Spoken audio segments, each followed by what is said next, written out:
On les voit un peu partout maintenant, hein, ces chatbots avec de l'IA, non? Pour le service client, une démarche en ligne. Ah oui, ils sont devenus assez incontournables. C'est ça. Et au fond, ce qu'on attend d'eux, c'est simple, que ça réponde vite, bien, et si possible, de façon un peu personnalisée. Exactement, l'instantanéité et la pertinence. Alors aujourd'hui, justement, on va creuser un peu ce qui fait qu'un chatbot fonctionne vraiment bien, qu'on a une bonne expérience. On s'appuie pour ça sur un article de Wiki qui a listé 6 points fondamentaux. Mhm. L'idée, c'est de décortiquer ensemble ces piliers pour comprendre ce qui rend l'interaction pas juste automatique, mais riche, naturelle et surtout fiable. Une interaction de confiance, oui. Voilà. Alors, le premier pilier, c'est le mode conversationnel. L'article dit qu'il faut que ça ressemble à une conversation humaine. Qu'est-ce que ça veut dire concrètement? En fait, ça veut dire dépasser les réponses toutes faites, quoi. Un bon chatbot, il doit comprendre le contexte. Il doit pouvoir ajuster sa réponse. S'adapter en quelque sorte. C'est ça. Et même utiliser ce qui a été dit avant dans la conversation pour mieux comprendre. Le but, c'est que la personne se sente comprise, accompagnée, pas juste face à une machine qui récite. Je vois qu'on se sente écouté finalement. Tout à fait. Ça demande une certaine intelligence de la situation de la part de l'IA. D'accord. Mais alors, quid de la fiabilité? Parce qu'on a tous eu des réponses un peu bizarres parfois, non? Ah oui, les réponses à côté de la plaque, ça arrive. Exactement. L'article parle de crédibilité et de l'importance des sources. C'est absolument crucial, surtout si l'info est un peu sensible, dans le public ou le support par exemple. Et comment on assure ça? Souvent, par la transparence, le chatbot doit dire d'où vient son info.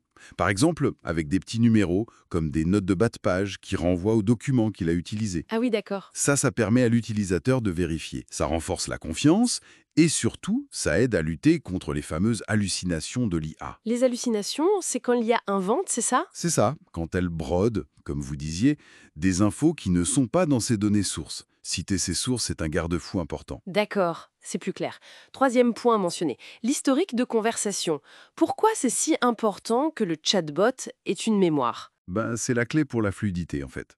Si vous devez arrêter et revenir plus tard, ou si vous cherchez une info donnée juste avant, On n'a pas envie de tout recommencer. exactement. L'historique évite ça. C'est un gain de temps et ça rend l'échange moins frustrant, moins répétitif, et ça renforce le côté conversationnel. Une vraie discussion, ça a un historique, une continuité. Logique. On passe au quatrième point, l'approche multicanal. Le chatbot doit être partout, c'est ça l'idée. C'est ça. L'information ou le service doit être accessible là où l'utilisateur se trouve, que ce soit sur le site web, l'intranet de l'entreprise, une appli mobile. Voire dans Teams ou Slack, j'imagine. Oui, potentiellement. L'idée, c'est vraiment d'offrir une expérience qui soit cohérente, sans couture, peu importe par où on passe. La continuité, c'est essentiel. Mm. Donc, accessibilité et cohérence. Mais bon, qui dit IA dit aussi sécurité. Le cinquième pilier, ce sont les garde-fous. Qu'est-ce qu'on met derrière ce mot? Alors là, il y a plusieurs choses. D'abord, euh, filtrer les demandes qui sont malveillantes, toxiques. Ensuite, il faut protéger le chatbot lui-même contre des tentatives de détournement. On appelle ça les prompt injections. Les prompt injections. Oui, c'est quand quelqu'un essaye, en cachant des instructions dans sa question, de faire au chatbot autre chose que ce pourquoi il est prévu. C'est une sorte de manipulation, si vous voulez. Ah d'accord, je vois. C'est malin. Mhm. Et enfin, il faut aussi savoir gérer le small talk, les banalités, les conversations qui partent un peu dans tous les sens, pour que ça reste concentré sur l'objectif. Pertinent. Sécurité et pertinence vont souvent de pair. Compris. Essentiel d'y penser. Et dernière question, Pimpin. Si jamais, malgré tout ça, le chatbot, il ne sait pas répondre. C'est le dernier pilier, le scénario de sortie. Bah oui, aucun système n'est parfait, aucun chatbot ne sait tout, donc c'est vital d'avoir prévu une porte de sortie claire quand il est bloqué. Il ne faut pas laisser l'utilisateur dans une impasse. Jamais. Ça peut être de proposer un formulaire de contact, de transférer vers un conseiller humain par chat ou téléphone, ou même de pointer vers une FAQ bien ciblée. L'important, c'est d'offrir une alternative.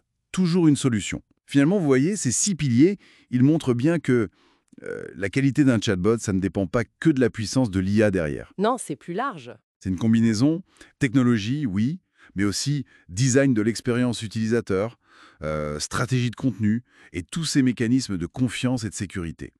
Le but, c'est vraiment de construire une relation intelligente, continue, fiable, qui améliore la satisfaction et la confiance. C'est très clair. Donc, si on résume, il faut une conversation naturelle, des infos fiables et sourcées, un historique pour la fluidité, être présent partout, multicanal, des garde-fous pour la sécurité et toujours un plan B. C'est exactement ça. Et ça ouvre une réflexion, je trouve, intéressante. Ah oui, Ben oui, tous ces principes A, la transparence, le contexte, la sécurité, le plan B. Comment est-ce qu'ils pourraient, ou même devraient, s'appliquer à d'autres interactions qu'on a avec l'IA? Et puis, euh, avec des IA qui deviennent de plus en plus fortes, comment est-ce que nos attentes à nous, en termes de qualité, de fiabilité, comment tout ça va évoluer? C'est une question ouverte.